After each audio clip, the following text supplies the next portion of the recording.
Tingko na.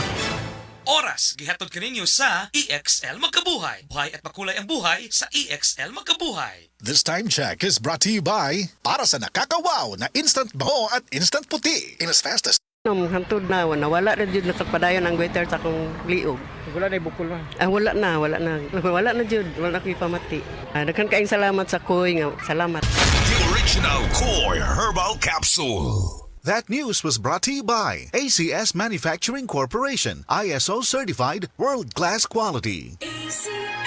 Ang mahugaw nga colon na makadaot sa lawas. Dakong mahinabo nga mahilo ka og sa kadangatan mag-develop ini sa colon cancer kung ato pasagdan ang large intestine. Ang hugaw nga colon ang pinakauna nga silent killer. Ang kamatayon magsugod sa colon. Mag-inom sang Super Fiber, the fast-acting colon cleansing product approved by the FDA Philippines. Ug para sa mas maayo nga resulta ubanon sa pag-inom ang Life Extension Vitamin D3 kag Super Fiber. Para sa himsog kag maayong digestion, mag-inom kada adlaw sang Super Fiber. Mapalit sa mga butika.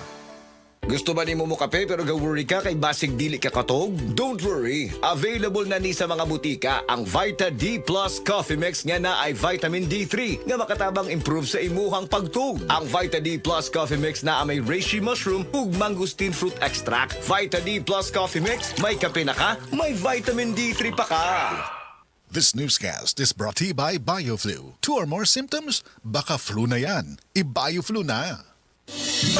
Salamat sa Biotrop Herbal Capsules kay nawa ang sakit-sakit sa akong lutahan. Salamat sa Biotrop Herbal Capsules kay miubos akong blood pressure. Salamat sa Biotrop Herbal Capsules kay mikunhod na ang akong blood sugar. Salamat sa Biotrop Herbal Capsules kay nagkahiyos na akong goiter.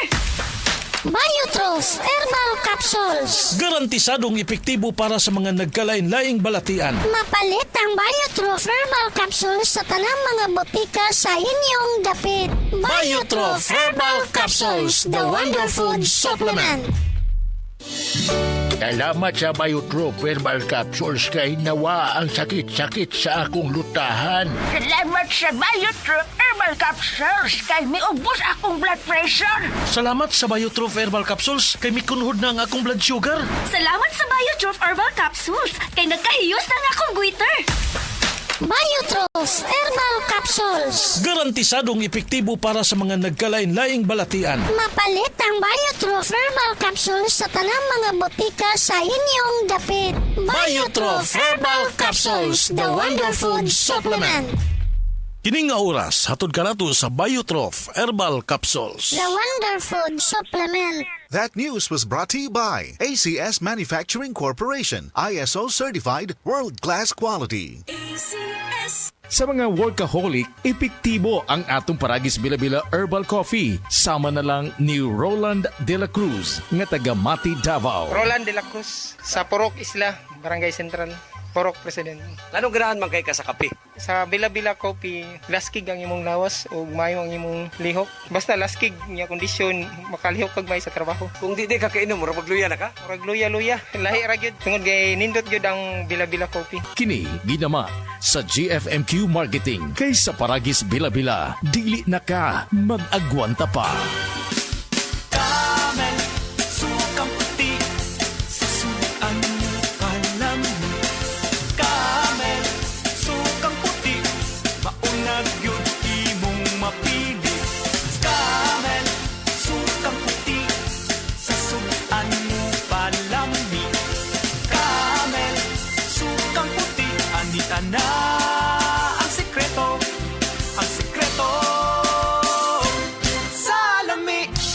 Express love naturally gamit ang honeymoon tea. Aduna kini natural nga herbal nga makatabang aron mapagawas ug mapadayag nimo ang imong gugmas sa natural nga paagi. Bukaw ni ini ang kainit sa imong pagbati ug sa matag gabi na ay honeymoon perme. Ang honeymoon herbal tea mapalit sa mga suking butika sa kantidad nga 90 pesos per sachet SRP. Makita kini sa Mercury Drugstore, Watson's, South Star, DGP, Generica ug uban pang butika. Mga higala, karong mga panahon na daghan na kayong herbal supplements bisag unsa na lang, pero ang pangutana unsa man gyud ang atong nga masaligan para sa atong panglawas, labi na kung nagkaidara na ta. Para nako ha, klaro kaayo diri ko sa hinimo sa Unilab ang Herba Strong.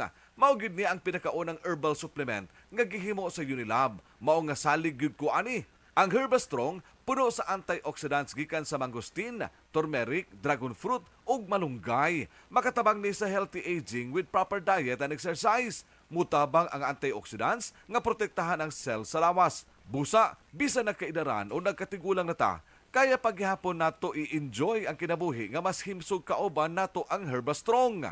Strong sa una, Herbastrong karon. Mahalagang paalala, ang Herbastrong ay hindi gamot at hindi dapat gamiting panggamot sa anumang uri ng sakit. Ayaw si Piata pagpaminaw sa balitang yutahon sa Siyete, ang inyong mga kabukiran, inyong kaugmaon, ang among focus, kaugalingong yuta para sa bukas na masagana. Dinhilang sa balitang yutahon sa Siyete, matag Sabado alas 5 sa hapon hangtod sa alas 5:30 sa hapon, makita usab sa DYHPR Limen Cebu Facebook page. Para sa uban pang updates, i-like, follow ug share ang official DAR Facebook, Instagram ug YouTube accounts nga at Dargo PH Official sa Facebook DAR 7 Central Visayas o sa official DAR website www.dar.gov.ph.com. Hatod ka ninyo sa Department of Agrarian Reform. Said Health Report. Health Report. Nagpa-laboratory ko, akong sugar, 304. So, nga nakainom ko aning seed panyawan, coffee mix. Wala ko tag-os kabulan. Pa, sugar ko kusog, 117 na lang akong sugar. Kanira akong gi-maintain, seed panyawan, coffee mix. Rosemary Kalumba, 61. Kalag-kalag, Ayongon, Negros Oriental. Said Health Report. Health Report. Si Danny Diximo di na makalakaw tungod sa pagpanghubag sa iyang tiil. Mitumar sa Said Panyawan Plus. Nataki ko, usa ka bulan ko nga di ka baklay kay gawas nga nang hubong ko tiil. Maghigda rin ko pirmi kay og itulog na ko mo. Kuan man sa kanang mo hupong mo sa mayo. Ida inuman po na ko Said Panyawan with Magustin every meal. Dadlan og mga 2 ka semana nakabaklay-baklay na kong sugod. Ato naka-recover ako, naka-drive na kong motor. Danilo Diximo Jr. Taga-poblasyon na kunoy Davao del Sur 40. Said Health Report. Health Report. Kapag doon ako gibate, may sakit akong kilid. Nakaihi na mo kong dugo, gano'n to sir. Sakit na yun ayo akong kilid nga nakaihi na yun ko dugo. Mao itong nakadungog mangkuhan sa radyo nga kugon o panyawan. May palit dahil ko o tag sa kapak. Kada 4 oras mo tumar ko. 1 week sir, kaloy sa Diyos na wala. Wala na ko nakapacheck up ay wala naman ko gibate. Nakahantod karon nagmintin ako. Hantod karon ayon ako gunikan sa kugon o panyawan. Kung saan may pangalan ni mo sir? Pablito si Modlan. Amon isa sinta nakapin. Saboy na bista. Pagbasa sa 10 kabanata ng Aklat ni Juan, ang talinhaga tungkol sa pastol, talata 1 hanggang 42. Pakatandaan ninyo, ang pumapasok sa kulungan ng mga tupa nang hindi sa pinto nagdaraan kundi umaakyat sa di dapat pagdaanan ay magnanakaw at tulisan. Ang tunay na pastol ay sa pintuan nagdaraan. Pinapapasok siya ng gwardya at pinapakinggan ng mga tupa ang kanyang tinig. Tinatawag niya ang kanyang mga tupa sa kanilang pangalan at inilalabas sa kulungan.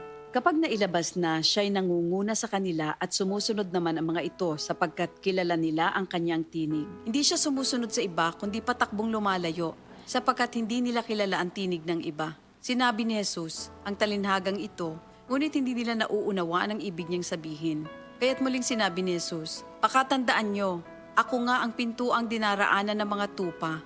Ang mga nauna sa akin ay mga magnanakaw at mga tulisan, ngunit hindi sila pinapakinggan ng mga tupa. Ako ang pintuan. Ang sinumang pumapasok sa pamamagitan ko ay maliligtas. Papasok siya't lalabas at makakatagpo ng pastulan. Dumarating ang magnanakaw para lamang magnakaw, pumatay at manira. Naparito ako upang ang mga tupa ay magkaroon ng buhay, ng isang buhay na masagana at ganap. Ako ang mabuting pastol. Iniaalay ng mabuting pastol ang kanyang buhay para sa mga tupa.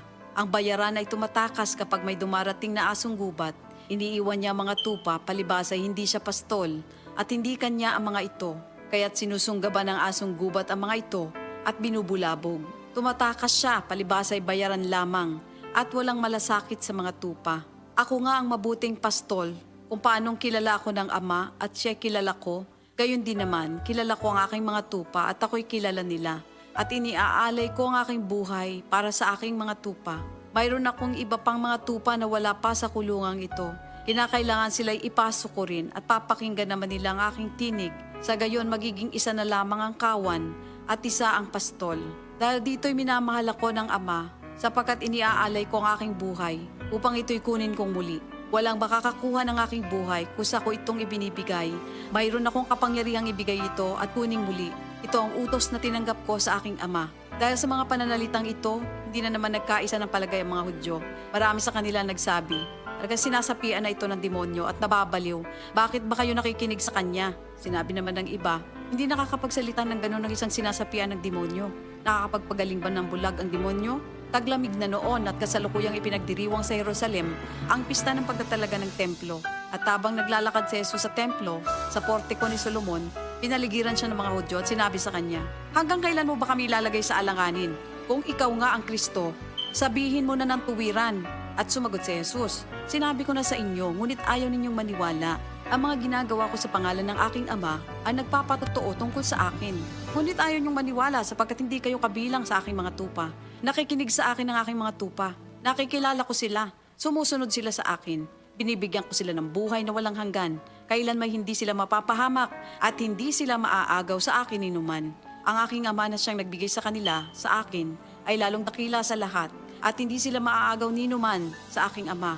Ako at ang ama ay iisa. Ang mga pinuno ng mga Hudyo muling dumampot ng bato upang batuhin siya. Kaya't sinabi sa kanila ni Jesus, marami akong mabubuting gawang ipinakita sa inyo mula sa ama. Alin ba sa mga ito ang dahilan at ako'y inyong gustong batuhin? Sumagot ang mga pinuno ng mga Hudyo, hindi dahil sa mabubuting gawa kaya ka namin babatuhin, kundi dahil sa paglapastangan mo sa Diyos, sapagkat nagpapanggap kang Diyos, bagamat tao ka lamang. Tumugon si Jesus, di ba nasusulat sa inyong kautusan? Sinabi ko, mga Diyos kayo. Mga Diyos ang tawag ng kautusan sa mga pinagkatiwalaan ng salita ng Diyos at hindi maaaring ipawalang bisa ang sinasabi ng kasulatan. Ako'y pinili at isinugo ng Ama. Paano ninyo ngayon masasabing nilalapastangan ko ang Diyos? Dahil sa sinasabi kong ako ang anak ng Diyos? Kung hindi ko ginagawa ang mga pinapagawa ng aking Ama, huwag niyo akong paniwalaan. Ngunit kung ang ginagawa ko ay ang mga ito, paniwalaan ninyo ang aking mga gawa kung ayaw ninyong maniwala sa akin. Sa gayon matitiyak ninyong nasa akin ang Ama at ako'y nasa Kanya. Kaya tinangka naman nilang dakwin si Jesus, ngunit siya'y nakaalis. Muling pumunta si Jesus sa ibayo ng Jordan sa puok na dating pinagbautismohan ni Juan. Habang naroroon siya'y maraming lumalapit sa kanya. Sinasabi nila, si Juan ay walang ginawang himala, ngunit totoo ang lahat ng sinabi niya tungkol sa taong ito. At doon, maraming sumampalataya kay Jesus. Ito ang salita ng Diyos. Prostate cancer, ang delikado ug mamatay ni nga sakit nga cancer sa mga lalaki. Mag Life Extension Vitamin D3 na mo. Rekomendado sa mga medical doctors. Aprobado sa FDA Philippines ug FDA USA. Suklan nato ang prostate cancer. Mapalit sa mga butika.